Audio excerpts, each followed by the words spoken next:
Welcome to the channel. Welcome to Banter in the Box, episode 57. It's the game week 14 review. Just one manager went into the transfer market this week, though he did make his 15th transfer of the season. The season's only been going for 14 weeks. Trying to set a new record there, methinks. And a lot happened on the pitch this week in terms of new table changes. But last week's manager of the season shake-up certainly stirred things up. Mixed reaction from the managers. More on that later. And last weekend was the first full Premier League fixture weekend in December, so that meant Family Fantasy Football League Cup, the last round of group stage cup matches. So in this week's Banter in the Box, we've got your game 14 winners and losers, 4 winners, 4 losers. I'll be reviewing the Family Fantasy Football League Cup group stages and telling you who's gone through to the knockout stage.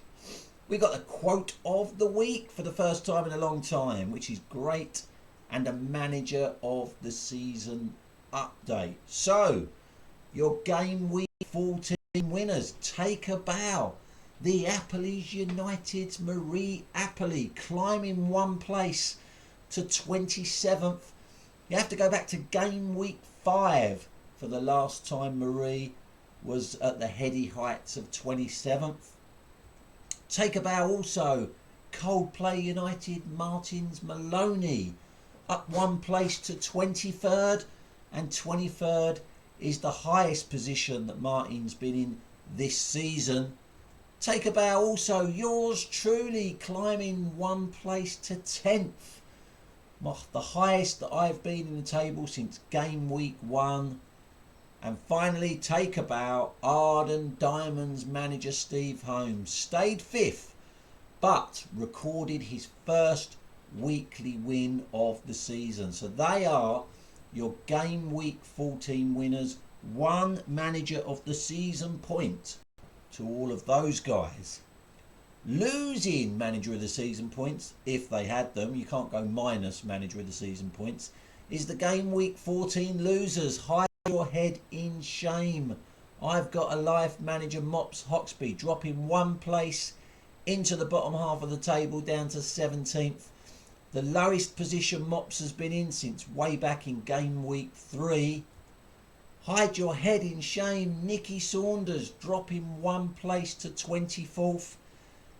In all the years that Nicky Saunders has been a part of the Family Fantasy Football League, she has never ever been as low as 24th in the table. It is her worst season ever.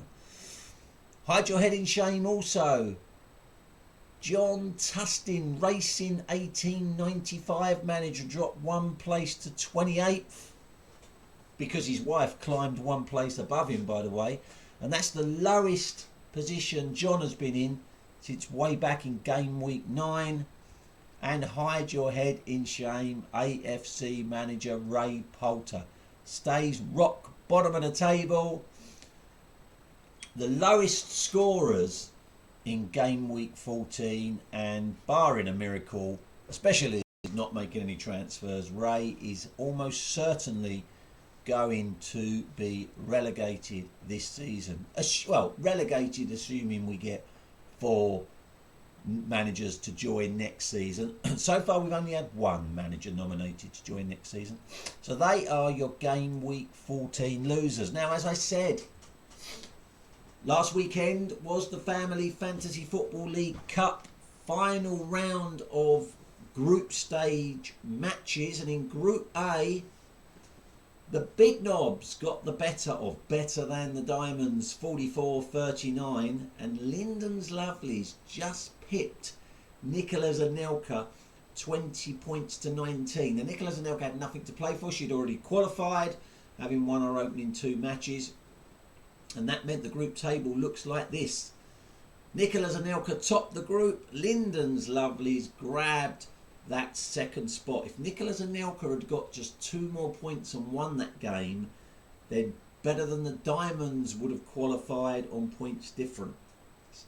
But there you go. Nicola's Anelka and Linden's Lovelies struggling in the table, but through to the knockout stages of the Family Fantasy Football League Cup. Group B saw Ostrich Bar Stewards beat Her Majesty's Secret Service 26-19. Ostrich Bar Stewards had already knew they had won the group. Her Majesty's Secret Service had already knew that they were eliminated, but it was a shootout between Chairman's Choice and Poppy's players as to who grabbed second spot, and Chairman's Choice got it 35-30. So it's Ostrich Bar Stewards who progress as group winners, having won all of their games. Chairman's Choice grabbing second place. Poppy's players are out. Group C saw Grease Lightning beat Clockhouse Rangers 32-10 to get maximum points, and Gobi Desert Canoe Club beat I've Got a Life 32-25. It meant that Clockhouse Rangers, Gobi Desert Canoe Club and I've Got a Life had all won one match and lost 2, finishing on 3 points all of them, but only one of them could progress. And it was Gobi Desert Canoe Club who grabbed it on points difference at the expense of his wife, who he beat by 7 points, 32-25. So Grease Lightning topped the group. Gobi Desert Canoe Club won the Family Fantasy Football League Cup on 3 previous occasions, are through. Group D, well, this one was all over bar the shouting. Arden Diamonds thrashing Legends 23 48-31. They both already knew they'd qualified, so that was a battle to top the group. And in a dead rubber, Ted and Sam Juniors beat Racing 1895 28-11. So it's Arden Diamonds going through as group winners with maximum points. Legends 23 may be having an awful time of it in the league, but they are through to the knockout stages of the cup. Unsurprisingly, Racing 1895 are eliminated, but a bit of a surprise to see Ted and Sam Juniors going out at the group stage. Group E saw the Appleys United beat Megan Hoxlade Chamberlain 33-24, and Juan Veron FC beat AFC Razor 25-7. However, the Appleys United's victory was not enough. Juan Veron FC going through with maximum points in their debut season, all the other teams finishing on 3 points, but it was Megan Hoxlade Chamberlain that progressed on points difference. Group F,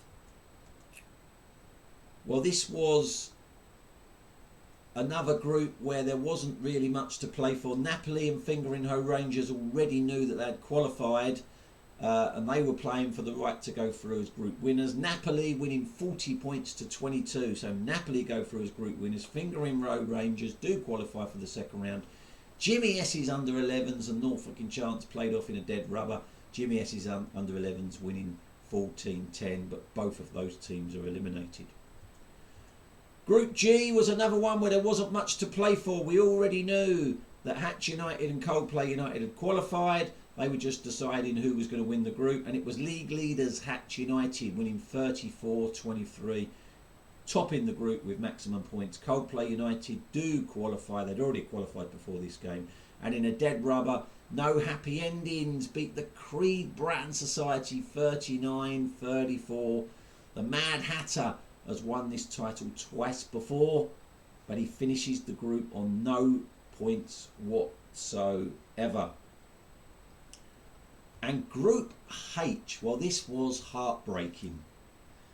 Sashamas FC beat Never the Boys 31-23, and Benny United beat Sweet Foden Lion FC 33-28. It meant Never the Boys finished bottom of the group with no points whatsoever, but Benny United, Sashamas FC and Sweet Foden Lion FC had all won 2 games and lost 1, so they all finished on 6 points, but only 2 of them could progress, so it came down to the points difference.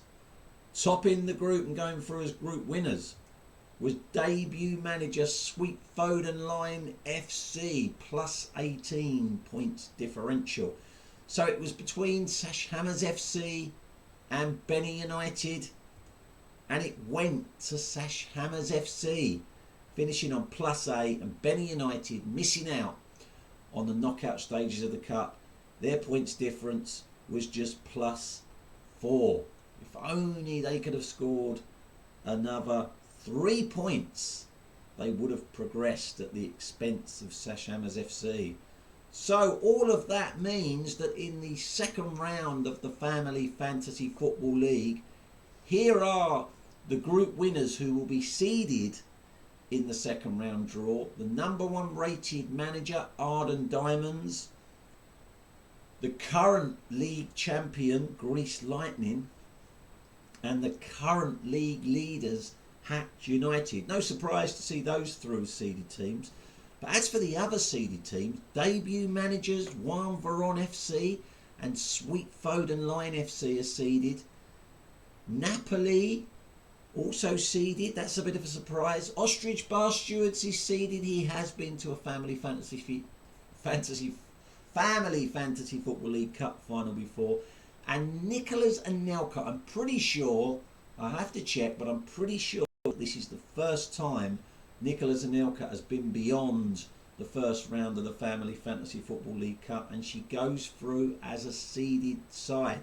So none of those teams can play each other in the second round. They will be in one half of the draw, and in the other half is the unseeded teams, or the runners-up.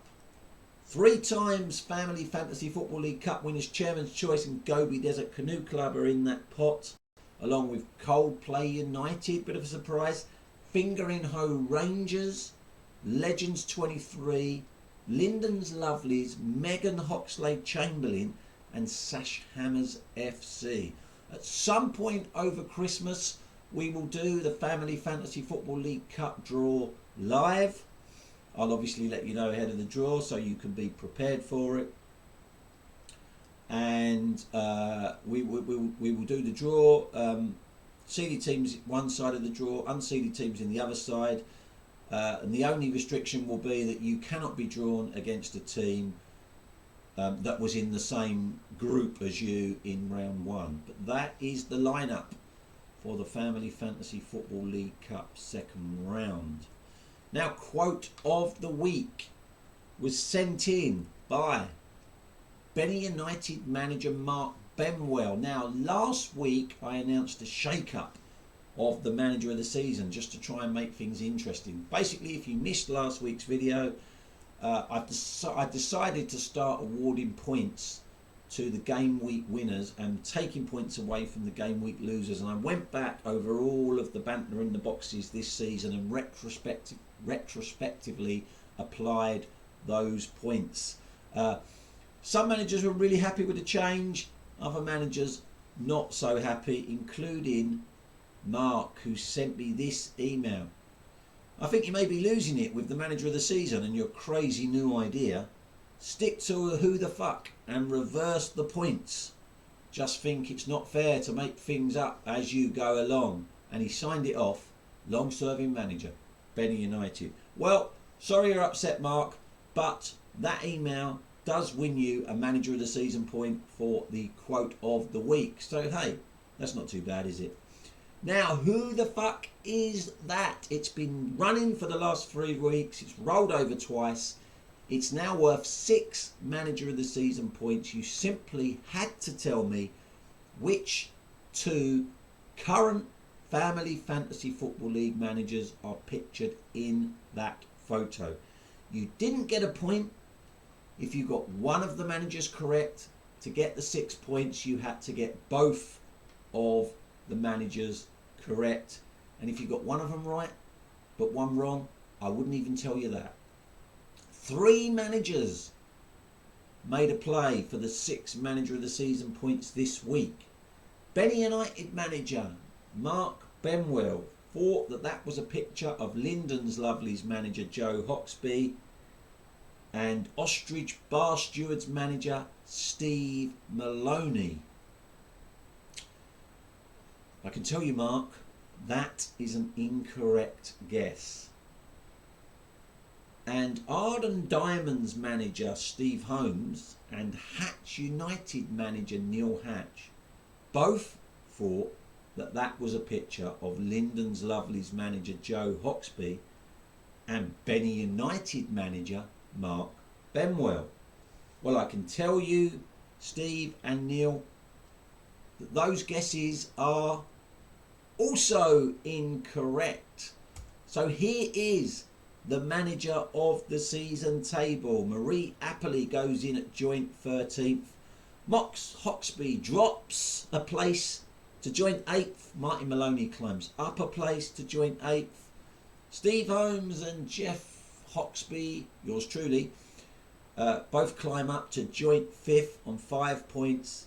Benny United stays second but narrows the gap on his brother Neil at the top to just 1 point, but it is Hatch United manager Neil Hatch bidding for an unprecedented Family Fantasy Football League treble. He's going for the league, the cup and the manager of the season. It's never been done before, but he's in pole position to do it this season. That is the current manager of the season table. So this is rolling over and it's going to be worth 8 points next week, which could change everything in the manager of the season table. If you can tell me which 2 current Family Fantasy Football League managers are pictured there, you will get 8 manager of the season points, but you have to get both managers correct. So that is it for this week's Banter in the Box. It should be a busy week. Apart from Spurs, who can't play at the moment because all of their players have got COVID, it's a double Premier League week this week. Apart from Tottenham and whoever they were meant to be playing, every Premier League side will be playing twice. So it should be a high-scoring week. Should be some new personal highest weekly total set. We may see a new highest weekly total for the season. £10 to the person that gets that. Until then, well, until next week, take care. Bye-bye.